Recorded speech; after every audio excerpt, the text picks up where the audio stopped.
Deepak because I was born on Diwali. For thousands of years, the new moon between mid-October and mid-November has signaled the start of this holiday. It was once a fall harvest festival.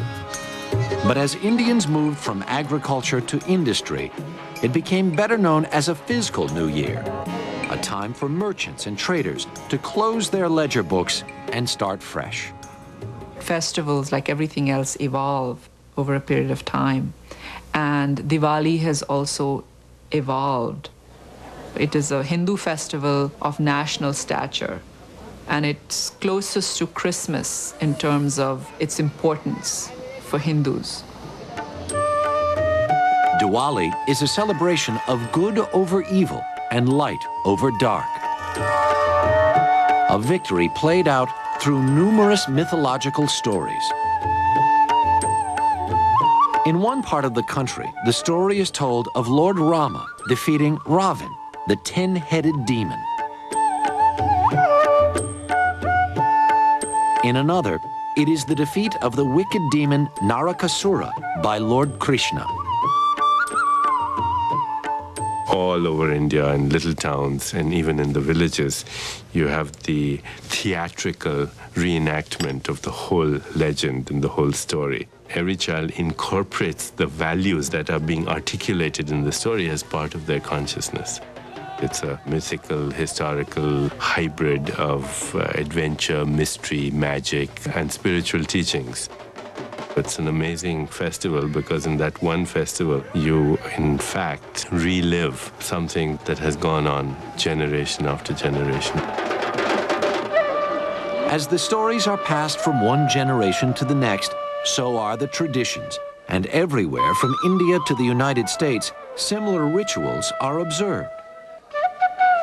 City streets like this one in New Delhi are crowded with people shopping for new clothes. Store windows are decorated with holiday images.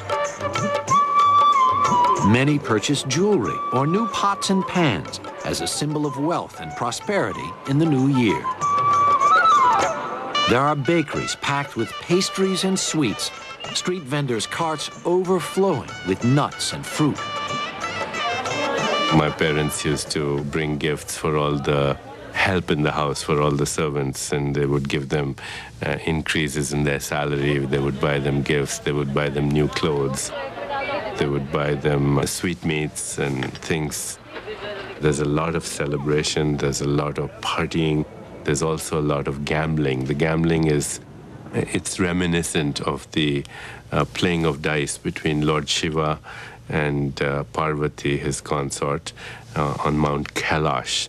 For the businessman, it's also an acknowledgement of his success and the fact that he can now take risks.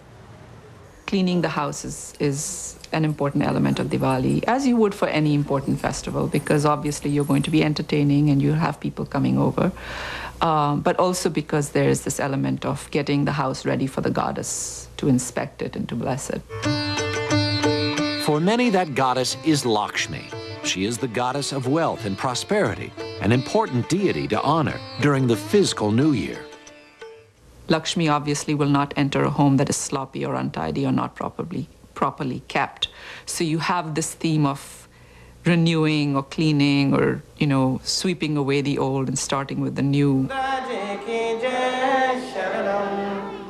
Some of that renewal happens with prayer. For many members of the large Indian community in Queens, New York, part of Diwali is celebrated in temple. Business owners often bring their new ledger books with them, hoping to be blessed with success in the new year. They pray for wealth by honest means.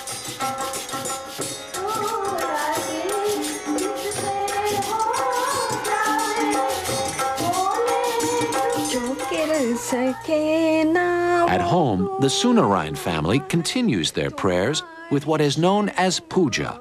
Beautifully dressed and decorated gods are worshipped with light, incense, food, and music.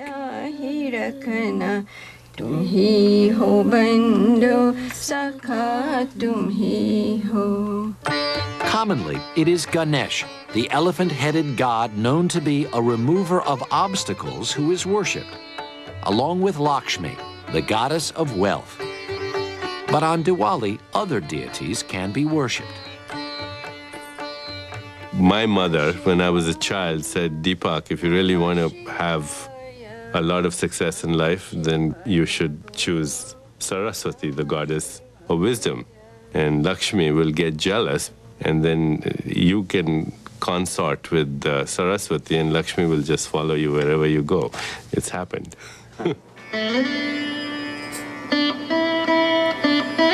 To guide the goddess through the dark, moonless night, hundreds of little oil lights called diyas are lit and placed on windowsills and porches.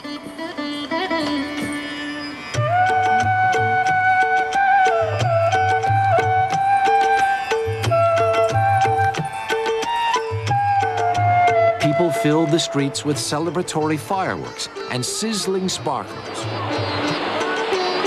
Deepavali, the row of lights, has arrived. That's one of my most fresh memories of Diwali, having these puljaris, which literally means flower wands, because when you light them, the sparkles look like flower bursts. I think it's connected with joy and just being rambunctious and happy and, you know, let your hair down and just make a lot of noise and run around. So that's, you know, it's kind of like July 4th and a couple of other festivals rolled into one, I'd say, Diwali. When we return, New Year in America, tracing the origins of our country's most celebrated traditions.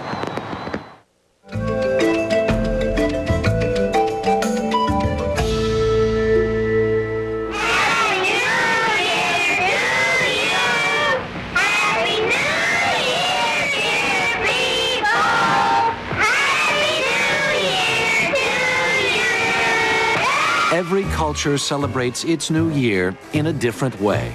The Chinese have symbolic feasts and colorful festivals. The Jews, a solemn day of prayer. Hindus light up the night in honor of their goddess. Americans celebrate New Year's in their own unique ways, with lively countdowns and free-flowing champagne, colorful parades, and athletic competitions. And now, here is Mr. New Year's Eve himself, Guy Lombardo. Many of these things are done year after year out of habit, and few people know that even our most original customs are based on centuries-old tradition. We drink champagne and toast to the new year in the same way that the 18th century English drank from the famous wassail bowl, spiced ale that would be shared with the wish, was hael, Gaelic for good health. In the mid-1700s, New Yorkers borrowed from Chinese tradition and began using fireworks to welcome the new year. Celebrations got so rowdy that in 1773, the legislature outlawed firecrackers, homemade bombs, and the firing of personal shotguns to commemorate all future New Years. It wasn't until 1907, when the New York Times started the Times Square New Year's Eve Ball, that the city was once again lit up in celebration. For some, New Year's Day wouldn't be complete without a parade. On the East Coast, there's the Philadelphia Mummers Parade. Officially organized in 1901, the parade stems from old European traditions of merrymaking on New Year's Day. In medieval England, men dressed in costumes and masks and went from house to house presenting plays in exchange for food or drink.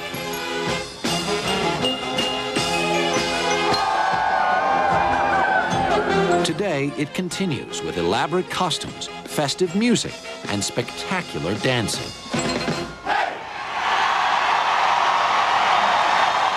On the West Coast, the festivities are just as colorful and the origins even older. The Tournament of Roses started on January 1st, 1890, when the members of the Valley Hunt Club in Pasadena, California, decorated their carriages with flowers to celebrate the abundance of ripening oranges. The ancient Babylonians had done the same thing on New Year's thousands of years before.